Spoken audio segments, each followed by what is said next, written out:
In today's video, I'm going to teach you how to use automated text-to-speech in Wave.video. We'll start inside Wave.video on the My Projects page. This is where all your videos live. You can begin with a brand new project or open something you were already working on. To keep things simple, I'll use a recent video as the example, but the process is identical if you're starting from scratch. Open the project and choose Edit Video to enter the editor. This brings up the timeline, your canvas, and all the tools you need. If you're new to the interface, don't worry. Everything we need for automated narration sits right near the timeline. Look to the lower left area of the editor, next to the Tracks section. There's a small icon there that opens the text and audio tools for creating a voiceover from text. Click that icon to open the panel. If your timeline is collapsed, expand it so you can see the tracks clearly. It makes placement easier later. Inside that panel, select the option labeled Highlight.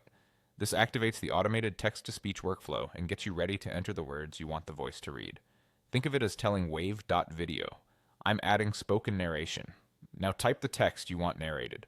Write it conversationally, just like you want it to sound. Use punctuation to control pauses. Commas create short breaths, periods make full stops, and ellipses can slow things down a bit.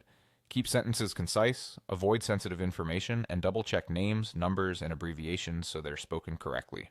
If your script is long, consider breaking it into smaller chunks for easier timing and edits. Next, pick a voice from the list. You can also choose the language and adjust the speed. Match the tone to your content. Friendly for explainers, neutral for product demos, energetic for promos. Language selection helps with pronunciation, and speed tuning helps align the narration with your visuals. Most voices include a preview option, so take a moment to compare a couple and choose the one that best fits your project. When you're happy with the text and voice settings, click Add. Wave.video will generate the audio and place it on your timeline as its own track. From here, you can line it up with your clips, trim if needed, or reopen the panel later to tweak the text and regenerate. And that's it. You've just used Wave.video's automated text-to-speech to create a clean, consistent voiceover, all without recording a thing.